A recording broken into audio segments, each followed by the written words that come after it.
Imagine uma cidade onde a paranoia se espalha como um incêndio. Sussurros decidem destinos e a justiça se curva ao medo. Bem-vindo a The Crucible, o crisol, onde acusações destroem vidas e o silêncio pode ser mais perigoso do que a fala. Escrito por Arthur Miller em 1953, The Crucible nos transporta para Salem, Massachusetts, durante os infames julgamentos de bruxas de 1692. Mas isso é mais do que um drama histórico, é um comentário contundente sobre o próprio tempo de Miller, a era McCarthy, quando o medo do comunismo alimentava a caça às bruxas de outro tipo. Poderiam as mesmas dinâmicas se manifestar hoje? Nos próximos 8 minutos, exploraremos o desmoronamento de Salem, revelando como ambição, culpa e medo ascendem tragédias. Acompanhe-nos enquanto desvendamos o que The Crucible diz sobre verdade, integridade e o poder destrutivo da autoridade. Desenfreada. Ao final, você entenderá por que essa peça permanece tão relevante agora quanto no dia em que foi publicada. Em Salem, uma sociedade rigidamente puritana, as regras são tudo. Então, quando o reverendo Paris encontra sua sobrinha, Abigail Williams, e várias outras meninas dançando na floresta, quebrando todas as regras de decência, o pânico se instala. Betty, filha de Paris, fica imóvel, alimentando rumores de bruxaria. Para escapar do castigo, Abigail acusa TBA, uma mulher escravizada, de invocar espíritos. Sob tortura brutal, TBA confessa e nomeia outras pessoas da cidade como bruxas. Esse momento marca o ponto sem volta. O medo e as acusações se espalham por Salem, criando uma frenesia que consumirá tanto inocentes quanto culpados. Abigail Williams se transforma de uma garota assustada em uma manipuladora calculista, percebendo que pode usar o medo da cidade a seu favor. Suas motivações vão além da autopreservação. Ela é movida por um amor proibido por John Proctor e uma determinação implacável de remover sua esposa Elizabeth do caminho. As acusações de Abigail se intensificam e Elizabeth é presa, solidificando ainda mais o controle de Abigail sobre a cidade. Enquanto isso, John Proctor é atormentado pela culpa de sua infidelidade passada, que agora ameaça destruir, não apenas seu casamento, mas a vida de sua esposa. A habilidade de Abigail de reunir as outras meninas e manipular os medos do tribunal demonstra seu carisma perigoso. Essa cena revela a facilidade com que mentiras podem ganhar poder para destruir vidas quando não são contidas pela razão. O tribunal se torna um campo de batalha de mentiras e meias-verdades, onde a inocência não oferece proteção.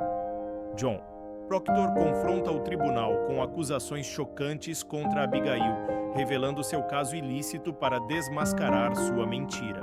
Esse ato desesperado sacrifica sua reputação na esperança de salvar sua esposa, mas, em uma reviravolta trágica, Elizabeth, sem saber da confissão de John, nega sua infidelidade para proteger sua honra, inadvertidamente fortalecendo a credibilidade de Abigail. A cena desce ao caos enquanto Abigail e as meninas desencadeiam uma tempestade de encenações, afirmando ver espíritos.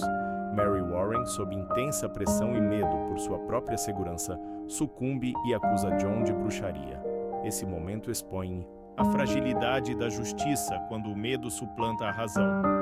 O Tribunal de Salem, destinado a preservar a verdade, se torna o palco de uma farsa arrepiante, onde as vozes mais altas prevalecem. Salem está à beira do colapso, enquanto os julgamentos atingem até os membros mais respeitados da comunidade. Rebecca Nurse, conhecida por sua piedade, e Giles Corey, um crítico aberto do tribunal, se recusam a confessar falsamente, e sua integridade inabalável leva às suas mortes, deixando um silêncio arrepiante em seu rastro. A influência de Abigail começa a diminuir à medida que sussurros de dúvida se espalham pela cidade. Mas, em vez de enfrentar as consequências de suas ações, Abigail foge, roubando as economias de Reverend Paris e desaparecendo na noite. Enquanto isso, John Proctor enfrenta seu maior desafio moral: salvar a si mesmo assinando uma confissão falsa ou morrer mantendo a verdade.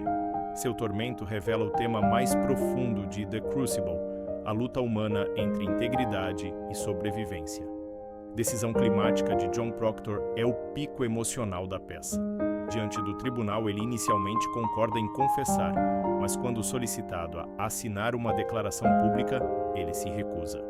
"Como posso viver sem meu nome?" ele exclama, recusando-se a dar ao tribunal sua dignidade.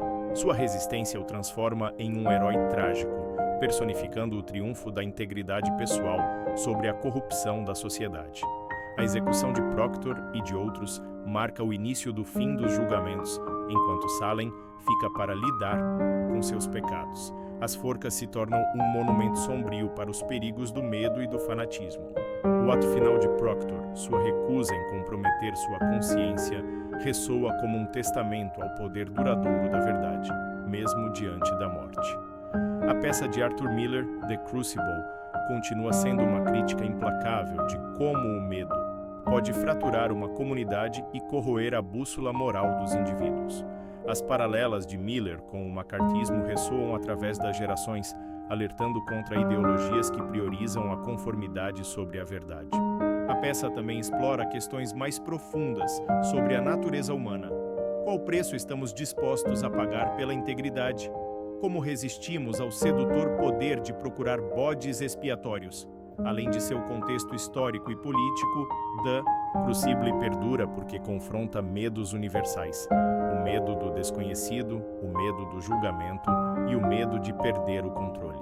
A tragédia de Salem nos lembra que o silêncio diante da injustiça é cumplicidade e que a busca pela verdade frequentemente exige grandes sacrifícios pessoais. Publicada em 1953, The Crucible captura uma mensagem atemporal sobre medo, poder e moralidade. As lutas de seus personagens falam conosco através dos séculos, nos instando a questionar a autoridade, defender a verdade e lembrar o custo do silêncio. Se esta exploração de The Crucible o inspirou, não se esqueça de curtir, se inscrever e compartilhar seus pensamentos nos comentários abaixo.